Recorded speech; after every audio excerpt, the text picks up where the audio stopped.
Which liberal I am. I think it's very common for all of us to see that an ideology can be interpreted so much differently by so many different people. That's why when I say I'm a liberal, it's very important to me to explain to you what kind of liberal I am, what kind of liberalism I believe in. Yet, liberalism itself is popularly known as an ideology that promotes freedom for individuals. You can name it a freedom promoter, and it believes in a civilization that provides freedom for individuals as its members. Yet, freedom itself is quite an empty signifier or floating signifier. It has so many different kind of signifieds or definitions or characteristics or identifications. And this brings me to a conclusion that debate over what is liberalism relies on debate over what is freedom. These freedom promoters range from those who still believe in the needs of the existence of a state, and those anarcho-libertarians, anarchists, and other freedom thinkers who don't believe at all in the needs of the existence of a state. Where am I? I still believe in the needs of the existence of a state. You know why? Because basically, I think these kind of authorities will always show up as long as humans believe that they need sorts of civilization. Naturally, we can basically do anything, right? We can just kill people, we can just burn houses, we can shout as loud as we want, we can just get nude on the street, we can just basically do anything in the natural condition. Yet, Homo sapiens believe they are, something special, and they're too intelligent not to think a single second to create a civilization, to create norms, laws, and sort of rules of how to behave as Homo sapiens or humans.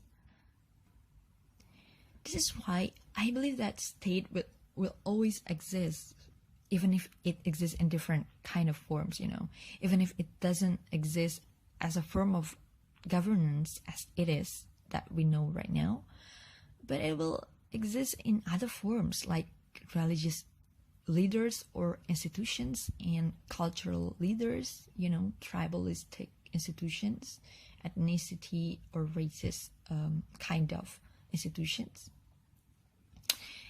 And that's why the authority will always exist and create such norms or laws that apply to individuals as members of it. So the importance is how much this authority should govern or should rule. To me, the only function of such authority is absolutely to provide freedom or to provide rights for its members.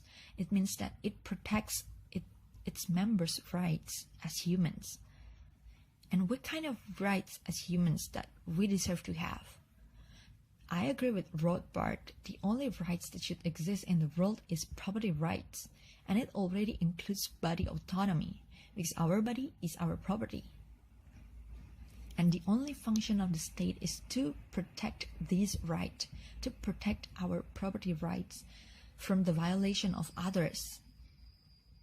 Because people might steal from us, might kill us, might harm our body, and so on.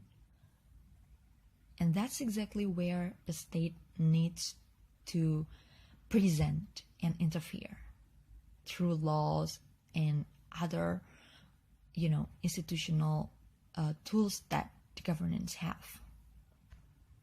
It includes the role to enforce contract. Like if I make a contract with other individuals, the state needs to present to enforce the contract. And I think that's all. That's all the function of authority should be. And do I think that this kind of rights or freedom is absolute or has no limit? I think this kind of questions is kind of misunderstanding to the concept itself, because the right is always limited by the right itself, because we cannot acquire the whole world, right? We cannot make the whole world our property. It means that the coverage or the reach of our autonomy will limit our autonomy itself. Like for instance, I cannot kill you, I cannot burn your house because it's yours, not mine. And that's the same thing happens to our mouth when we come to the debate over freedom of speech.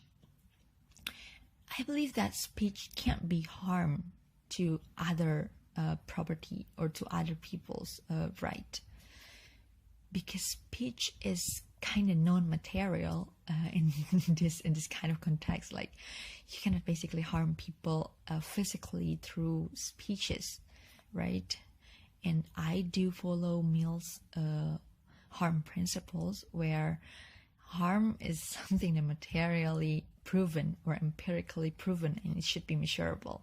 Like, when I steal your house, it can be proven that the house comes to my hand and not in your hand anymore, and the house itself is material and measurable. That's why we can prove whether or not there is a violation on your rights, right?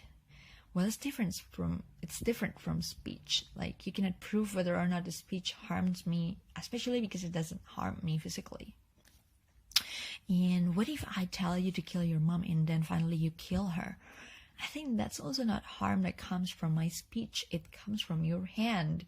It comes from your choice to use your hand to kill your mom. That's why I believe in the absolute freedom of speech, and the government needs to do no intervention to limit this speech. Yeah. Now, what about market? Do I believe in the absolute freedom to market too? Yes, I go with Smith. Should be zero intervention to the market. Let it be. Let the supply meet its demand in its way. And the only role that the government needs to take is absolutely to enforce the transactional contract between the suppliers and demanders, between the sellers and the buyers. Just like if I sign a contract with an agency to be a secretary, they cannot just turn out giving me a job to, fucking someone as a prostitute. They must stick with the contract that I have signed in the first place. And this is where the government needs to exist, to present. This is where the government needs to protect individuals. This is where the government needs to enforce law and punishment to those who violate rights. It's the same thing happens to the vote buying case. People have been debating about it, but I think it's nothing to debate about, because if someone needs a vote and someone wants to sell their vote for the candidates, it's a free and fair competition. It's a part of the market. Because for instance, if I don't sell my vote, someone else will, because there is a demand. It means that it will always be a supply, whether or not it is me or other people. It'll always be. And I think it's fair, because you cannot tell me that a teacher who voluntarily teaches is better than the teachers who get paid for it, right? If you can do it for free, you can absolutely do it for money. It's a simple thing. It's a simple rule of market. I think this is the kind of liberalism that I believe in, and I